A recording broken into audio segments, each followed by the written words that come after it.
Namaskar, myself Dr. Brijmanu Preti, Assistant Professor, Faculty of Agriculture and Veterinary Science, Jayoti Vidyapeeth, Women's University, Jaipur, Rajasthan.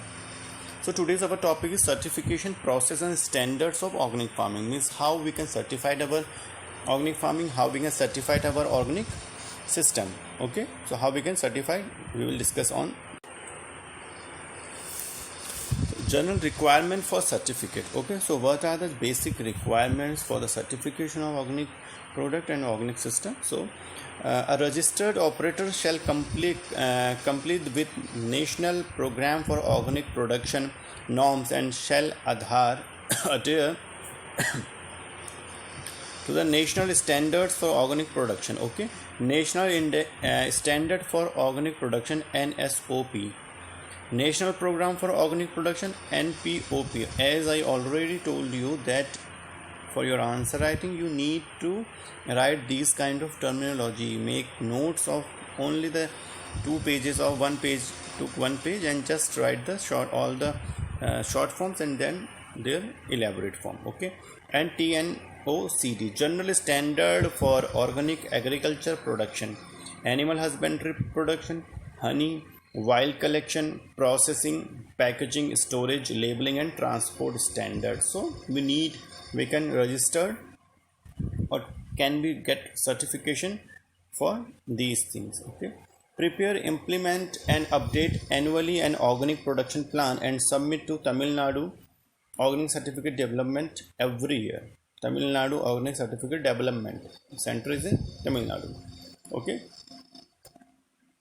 so application for certificate, then then there is a review of application, scheduling in of inspection. Then after when you submitted your application, they will came for visit to observe the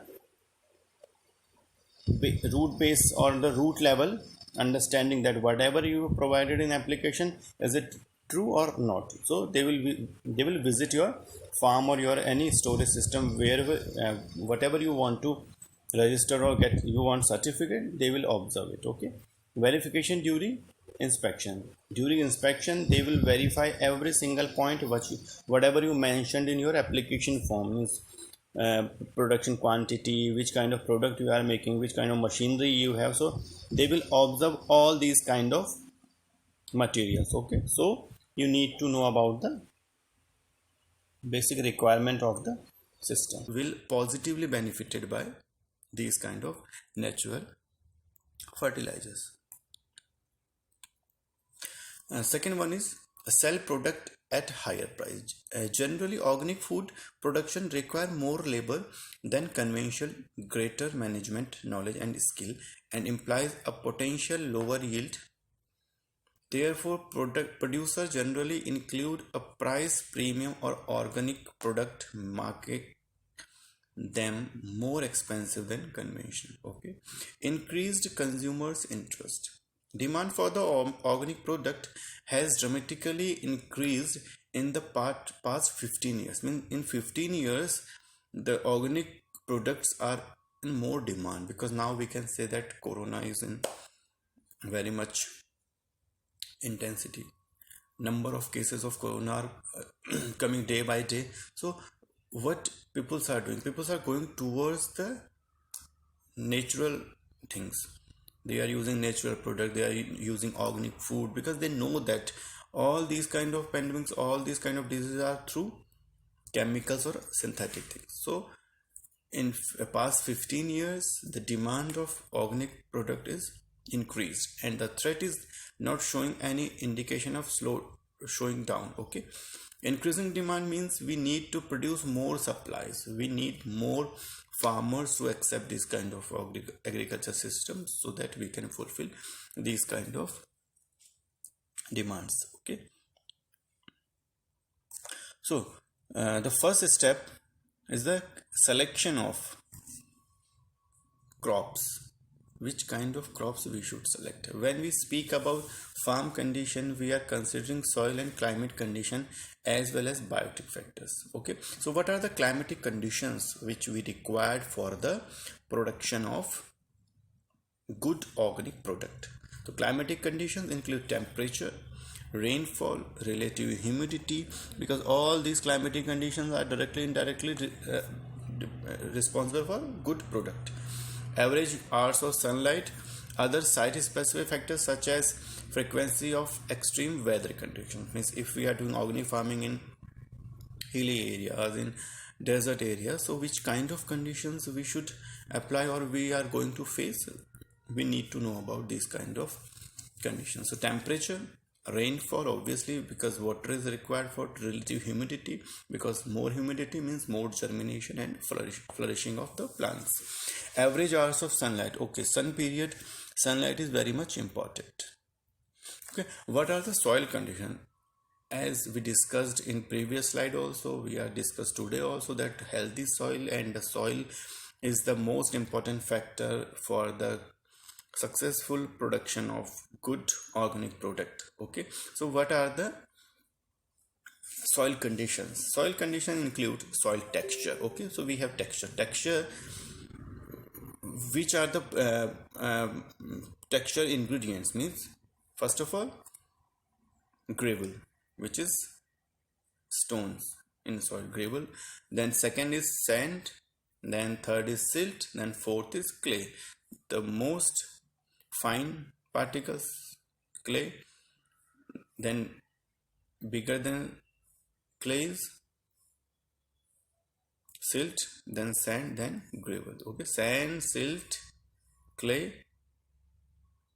Okay, so what are the biotic factors? Biotic factors are living factors. What are the factors which are responsible for the organic farming or for the betterment of organic farming? This refers to the living things within the ecosystem, such as plant, animals, bacteria, fungi, etc. All these are the ingredients. All these are the part of ecosystem. Ecosystem is the combination. The system is combination of various factors. So animals in an ecosystem, for organic farming, animals, because we are getting a numbers of benefit from animals, like animal dung, cow urine, animal waste, these kind of things. Plants, obviously green manure we are getting from the plants. Bacteria and fungi, they are bacteria, fungi and microorganisms are very much responsible for the nutrient cycling, which we're talking about for the healthy soil. Okay, so next point is there a stable supply of water? Okay, so water is very important, because water is the most important part, like soil, water, and the soil ecosystem. These are some important points which we should discuss. Okay, while some locations are water abundant, other may require additional measure to supply water for crop. Okay, so in India is a country of diversity. So what we need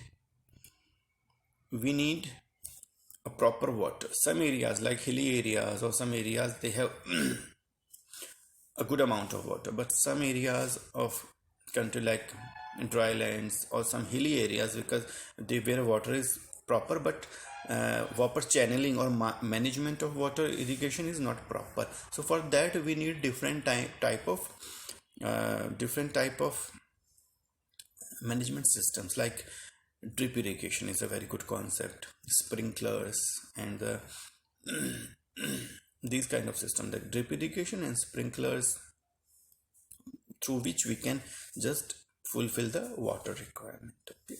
Next point is, which crops are suitable to the existing farm condition? So if we are adopting organic agriculture, so we need to know about that, which kind of crops are suitable for my condition. If I'm selecting organic system or organic farming, I want to say, okay, I thought that, or you thought that, students, you thought that, okay, after graduation we want to do organic farming. So which kind of crops you need, which kind of crops are suitable for your location, because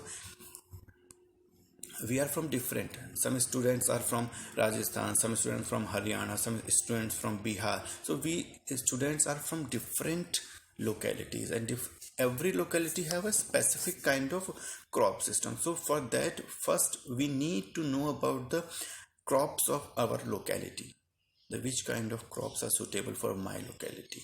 Okay, after that only we can start organic farming. Okay, because if we know the crop, then we will know the disease of that crop, what kind of nutrients that crop required, what kind of climatic condition that crop required. After that, after doing all this kind of homework, then we can start organic farming. Directly we cannot start, because organic farming is a very basic agriculture, but it require a skilled structure or skilled management system, that irrigation, proper irrigation, proper fertilizers, because we are not using chemical fertilizer. For that we have to, if we are using uh, biofertilizers or non-chemical or home wastage fertilizer, so we need to prepare this kind of, how to prepare vermicompost, how to prepare coco peat, how to just do the drip irrigation, how we can set up the sprinkler. So these numbers of factors, minute factors, which are very much important for the success of organic farming. Okay, so we need to know about these kind of. Okay, next point is, what are the suitable or available resources and technology. Different crops may require different machinery. Okay, or even in India, different areas, we have hilly areas, we have wetlands also, we have desert areas. So every area is require different kind of machinery. We cannot apply same system in every location, because India is a country of diversity.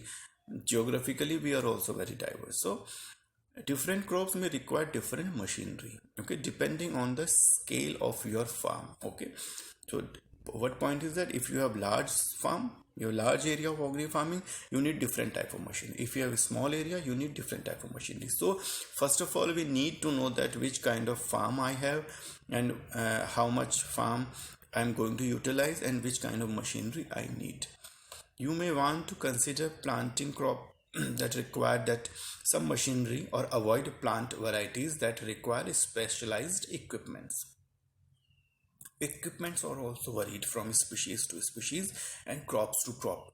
If we different crops means the machinery is varies as per the crop system. So we have to make a full chart about everything, that which kind of soil, which kind of climate, which kind of ecosystem, which kind of manure we are going to use, which kind of, how we are going to irrigate our crops, which kind of machinery I need, which kind of geography I need. So organic farming is a very systematic farming. For that we need to do a lot of homework before starting organic farming. What is the storage potential for each crop? Okay, so we started organic farming, we cultivated crop, then the point is how to store the crop product. Okay, depending on climatic condition, different crop will be harvested at different point throughout the year. Okay, throughout the year we are getting the product. To ensure that you have a steady flow of available food to either sell or consumer yourself. Okay, there should be a chain, that product, then in market, product in market. Okay, if we are not going directly to the market, then storage capacity, which kind of storage practices we can do organically without any chemical preservative. Okay, so how to start organic farming? After all these points, how we need to start? Okay, first of all we need to understand the climatic condition, then soil condition, then we need to the area of organic farming, in which area I'm going to uh, start organic farming, then water system, that how I will do irrigation to the crops, then